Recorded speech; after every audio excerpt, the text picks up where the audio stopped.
Well, when our booking team said this man was available and was going to be up for coming on the show, that was a snap yes, right? You can confirm this, and not just because he's listening in on Zoom right now, about to be introduced. Yeah. A snap yes. Yes. Courtesy of Vertex Pharmaceuticals, 3-time Pro Bowler Alex Smith here on the program. Good to see you, man. How are you? Good to see you. I'm doing great, Rich. Great to see you. First time we met on the set of NFL Total Access. Remember that prior to the draft? Yeah, absolutely. You were just a young kid from the Utah football program with a dream. That's what you were on that set. I remember. I won't forget it because you had obviously just come over to NFL Network, and it was like, I never imagined in my wildest dreams that I would ever get a chance to meet you, get interviewed by you, like NFL Network. Like, I was playing football in the Mountain West at Utah, and all of it was so unexpected. And it was like one of those moments, Rich. I'll never forget it. What was your draft moment? Who called you? What was that call like? When did it happen? The whole bit for you when you got that call, first overall pick. Yeah, like I still remember it. You know, again, talk about unexpected. You're sitting in the green room at that round table, right? It was like an outer body experience. That phone that's sitting in the middle of the table, like you're like, how did this phone even get here? And then you get the phone call, and it's for me it was Scott McCloughan and Mike Nolan, and Mike McCarthy was the offensive coordinator at the Niners at the time, and that they were going to take me number 1 overall. And again, walking out on stage, it was all like a dream. Literally, it was an event as a football kid that I grew up watching the draft, and you just, again, never imagine that it would ever be you doing it. Just the odds, right? We all know the odds of being able to play professionally, and let alone being the number 1 overall pick. And so, again, 20 years ago, Rich, that was 20 years ago. I'm 40. That was half a lifetime ago for me. Dude, 20 years ago, Commissioner Tagliabue was the commissioner. I know. Yep. Yeah. Yep. Damn. Yeah. So what would your advice, well, what hasn't changed is the pressure that comes with being the first overall pick. What would your advice to Cam Ward be, Alex? Yeah, it's funny. The expectations haven't changed, but what has is certainly the college landscape. And I don't think Cam needs a ton of advice. Like, I think I look at the difference between his experience and mine. Again, for me being 20 years old, coming from the Mountain West to the NFL, to the San Francisco 49ers. Back then, when I signed my contract, I was one of the highest paid players in the league. There was so much weight that came with all of those expectations, right? Like you look at Cam's journey, it's just so different. And all these college quarterbacks, right? There's a college marketplace now. So these guys stay in college longer. Cam has played at 3 schools, right? Mm-hmm. He's done this before. He's moved to a new place and had high expectations and delivered, and then done it again. He's basically been a professional athlete at the collegiate level. Again, I just think he's far more prepared. He's had a bigger college career. Like I think he's more comfortable with who he is and his game. And again, he just doesn't. It's this nice level up for these quarterbacks now. It was no different than Jaden Daniels a year ago, Bo Nix. These guys that have had huge college careers, they've basically become professional athletes already. They have moved and played in different environments. Again, for me, to juxtapose that to, coming from Salt Lake and again, the Mountain West at that point as a 20-year-old kid to the NFL, it just was such a bigger jump. And it took me, a few years, right? Like several years to find my way. And again, these guys I think are better for it. And that's why we're seeing such great rookie football, especially out of the QBs, right? Like I don't think it's a coincidence that CJ Stroud and Jaden Daniels and all these guys that are playing so well, so fast. And I think Cam Ward will keep that up. Yeah, I mean, we were talking to Tyler Shuck, Alex, a couple of weeks ago, and he's almost as old as me. You know what? Exactly. You know what? I'm just joking, Tyler. I'm joking. No, I know. He's 25, but he said what he's telling teams is I'm the most pro-ready guy because not just of his age, but he's come back from injury. He's changed schools. Sometimes not of his own doing. He's had different coordinators, different coaches, different playbooks. Yeah. And then, 3 weeks before I was interviewing Jalen Hurts for the Super Bowl, Alex, and I mentioned him how he's going to have another, probably most likely another offensive coordinator this year. And sure enough, that's true because the guy who drafted Tyler Shuck is there in New Orleans. And Hurts was like, yeah, tell me about it. Yeah. You know what I mean? And that's the Super Bowl MVP quarterback. That's the world of quarterbacking now, it seems like. Yeah, Tyler is a great example. Like you said it. For one, he's played at different programs. He's moved around and played under different offenses. So I think he's more prepared, again, to learn a new offense quickly. Like those are all great things to have under his belt. The other thing is this is a kid that's faced adversity already. I think I look back at myself at that point, like I hadn't, right? Like I had not faced adversity. I hadn't faced expectations, and Tyler has and has gone through that process. And I think he's better for it. So I totally agree that I think he's more prepared for this moment. Again, because of those things he's gone through. And I know he's, this guy that has dealt with a lot of adversity in his college career, incredibly talented. I think it's going to serve him well that he has worked through it and come out the other side. That said, Alex Smith, what is your assessment of the number of years a quarterback should be given to reach potential years? And I've asked this of Goff, I've asked this of Baker Mayfield, and obviously you had success at San Francisco before you left, and then clearly after you left. So what's your assessment of the patience that should be required of fans and coaches of the quarterbacks that just got drafted? Yeah, I mean, I think more. I think we all need more patience with these young guys. I think, unfortunately, there's this thought process in the NFL that you're kind of a finished product, and very few places or regimes or organizations allow draft picks, not just quarterbacks, but time to develop and grow. And it's certainly, I think, one of the amazing attributes of Andy Reid. Like, I think he does a better job with development. He is more patient with guys. He allows them to make mistakes. Like, I can't tell you how many places I've been where like they coach out of fear, right? Like you become terrified to make mistakes, right? Like you feel like you can't. And let me tell you, if you go out there and play guarded like that, your chances of having success and ever reaching your potential. And so I think the good places do it, but the problem is they're few and far between. I'm not. We're part of the problem, Rich, as a media member now, like in adding to this, the pressure that's on these young guys and the fan bases, and to be good right now. And unfortunately, guys like Jaden Daniels, who arguably had maybe the greatest rookie season in American sports history, right? Like it's obviously I think that affects all of us. Like, why can't our guy be like that? And again, this is coming from me. I arguably had maybe the worst rookie season ever. So it's a nature of it. I think it's something you have to like take head on, though, right? Like you can't pretend like it's not there. It is a reality, and I think you have to embrace it and lean into it to be able to try to work through it. So how many years? You got a number? Yeah, I mean, like I think certainly I think I would hope that a rookie contract, especially as a first round pick, was a long enough time. But again, we see it not happen, right? Like look at Baker Mayfield. I mean, he leads Cleveland to the playoffs. It has all this promise, and somehow they don't take advantage and let him go. And I love seeing what he's doing as he's bounced to multiple teams, right? Sam Darnold, same thing. This guy's so talented, but they make a mistake and move on from him, in my opinion. So I would like to think that, listen, given 4 or 5 years, that's enough time to see what a guy's made of, and if he can make it at this level or not. Well, obviously, you're rightfully praising Andy Reid for his abilities to be patient. Clearly, it helps to have had the experiences he had at Philadelphia to do that in Kansas City. And also, he had someone like you, Alex, who was expertly guiding the ship and allowed Mahomes to sit.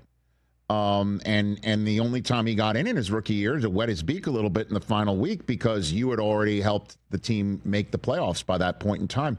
Did you know how good Mahomes was? You got a good story when you were there that you knew that, okay, he is the guy, potentially? Yeah, I think a couple things. One, there was never, it's hard when you're a backup quarterback and you're on the scout team. You don't get a lot of reps to shine. Again, as quarterbacks in practice, we wear this bright yellow jersey. You're kind of untouchable. There was no thing early on that he did that made you think, oh, he's got it. I think there were a couple things. One, his work ethic, though. This guy beat me into the office almost every morning. He was not afraid of work. He did the little things. I think how hard he worked in the classroom. I think it's something that gets overlooked. I think he's the best quarterback in the NFL at the line of scrimmage when you talk about making protection adjustments, getting to the right play. But the problem is he's so good improving that's all I think that gets the attention. Mm-hmm. I think as the season went on, though, there were throws that he made throughout, you'd see on the practice field, and you start to see how fast he was processing. And then certainly that last game you referenced, to go out there in an NFL game and play the way he did. I think everybody that was there that day knew that he was ready. And certainly for me, you knew the writing was on the wall. It was a process though. And again, I think the ability to have some freedom to develop and not play right away, certainly could he have, of course. But I think, again, in Kansas City, they're reaping the rewards of that kind of patience.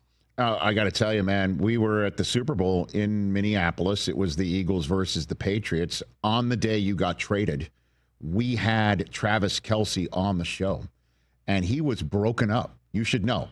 He was totally broken up because you were his guy, and he was your guy. And he said he can't think of a time where, it's not Kelce and Alex Smith, and obviously looking back now, it's clearly something that we know he and Mahomes are locked at the hip, but he was busted up because you got traded, Alex. Yeah, I played 5 years with Travis, right? He came in as a young buck, and I was kind of the old guy, and obviously we're still really close, but to see what him and Patrick have done. I mean, I think these guys are business owners now. I think they just opened a steakhouse, but their relationship is so cool to see from afar. I obviously get to come back to training camps. I know both of them so well. To see these guys are like stepbrothers off the field, and they are so incredibly close. They give each other such direct feedback all the time. And then it's obviously, I think, historic what they've done on the field. So incredibly cool. Obviously, Kelce's just an amazing human being. As is Patrick. And so I think, for you to share that, I didn't know that, but he's such an amazing guy. He pours his heart and soul into everything. And again, that's cool to know. But obviously, I think for me, it's special to see what those two have done. And again, their relationship and the human beings that they are, on top of obviously just being pretty good at football. Still tight with Kelce, as in tickets to Taylor Swift concerts for you and the family type of type, Alex? I haven't hit him up on that, nor do I ever expect to. He's got enough people, I'm sure, bringing that up to him. I don't know. It's I don't know. We found out, I think, the only person we've actually located who's done that sort of thing was Greg Olson, and Kittle let that one out of the bag when he was on this program. So, okay, so we cross you off that list. You're not going to do that. You could just get it yourself. It's basically what you're saying, Alex, right? Yeah, I listen. These are special relationships, and to go ask for a handout from his girlfriend, it's not my thing. That's right, Alex Smith. You are above board, man. Let's talk about Vertex Pharmaceuticals, the Pain Game Plan campaign. What is this that you're doing with them, Alex? Yeah, this is the first time, Rich, that I've really opened up on certainly the pain side of my recovery and my injury. And it's something that, we don't talk about in this country. We don't, right? It's certainly taboo. There's a stigma around a lot of the medications that were available at the time for me. Again, it was such an afterthought of my injury and recovery. And the crazy thing is, listen, pain is not unique to football players, right? It wasn't unique to me and a guy that broke his leg. Pain is something that we all deal with. It is universal. It is so personal. And when you're in it, it overwhelms everything. How you engage with the world, for me, my ability to be a husband and a dad is so much more difficult when you're dealing with pain. And unfortunately, if I could go back and give myself some advice, and it doesn't have to be that way, right? Don't be afraid to ask the questions, have the conversation, to steer your own ship, and for me to try and tell my story, to encourage people, to empower people that are dealing with pain when it comes along, to go do this, right? Ask the questions, have the conversations beforehand, develop a game plan, a personalized game plan with your doctors, with your care team. For anybody out there dealing with pain right now or has a loved one, go to paingameplan.com. There are a bunch of resources out there, to ask your doctor about other options, non-opiate options. There are. I wish they were available when I was, dealing with my injury. And so, again, it just doesn't have to be like this. It shouldn't be. This is something that is so human.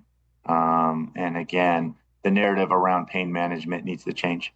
17 surgeries. Is it true your wife carried around rescue meds for a while? Yeah.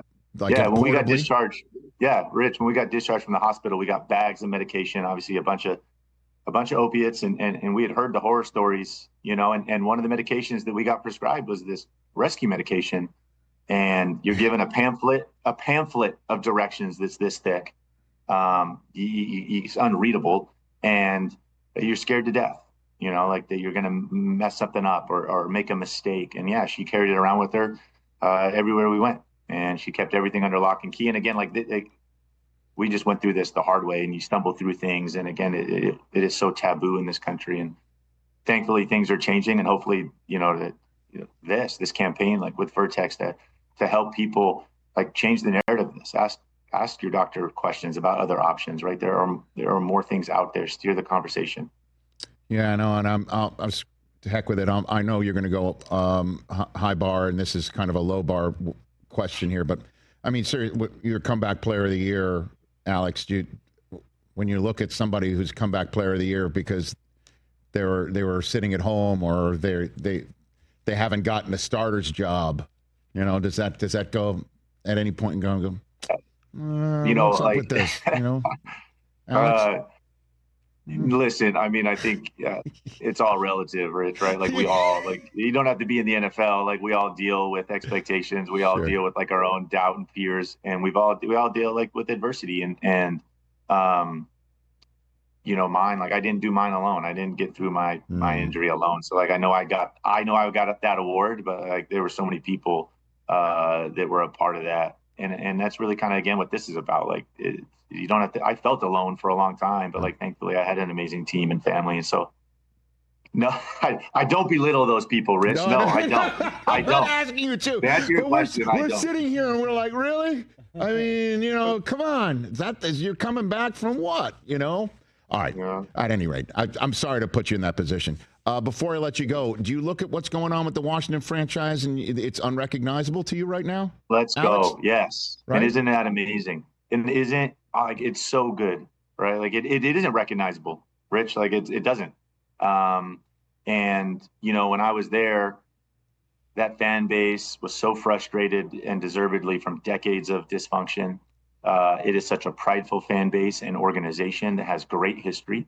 And given their year last year, and I think, man, doesn't leadership make a difference? And you think about the leadership at the ownership spot with Josh Harris, Dan Quinn, I think is one of the best head coaches in the NFL. Adam Peters, who I know from his days in San Francisco, is like so prepared for this. Look at the job he's done. And then that guy right there, Jaden Daniels, like at the top, like their future is so bright. To hear the announcement of the stadium, I mean, Rich, like it was the worst game day experience in football. Like going out to Landover and that stadium was kind of falling apart. And like you would drive on my way home, I would drive right by RFK and wonder why we weren't there, and you would hear the glory days of the Hogs and all those memories there and the waiting list for tickets. And to think that those days may be coming back is so cool. And I'm so happy for that fan base and everybody involved in that organization. Yeah, the fight for old DC, man. And it really is amazing. Second overall on the clock 1 year ago. Who knows what Jaden Daniels is going to be?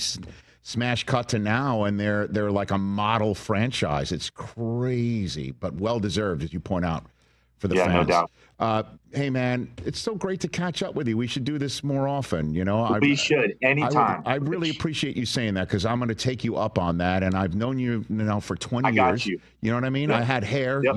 You're like Paul Rudd. You haven't aged. Yes, and I had no hair here. I like baby it. Face. I know, and now look at you. And so thanks again for the 2 cents here, and everybody. What's the spot everyone should go to? What's the name of the website again? PainGamePlan.com. Okay. Go check it out. Again, anybody, if you got loved ones you're dealing with pain, there's a lot of great resources on there. Alex, thanks for the time. We'll chat soon. Best to your fam. Great to see you, buddy. You got it. That's Alex Smith. Very rarely do I have anybody on the show that could come for my best that ever title, but you know what? I do it for the show. There may be an I in Rich and Eisen, but not in show. Catch the Rich Eisen Show live weekdays from 12 to 3 p.m. Eastern on Roku Sports Channel in the U.S.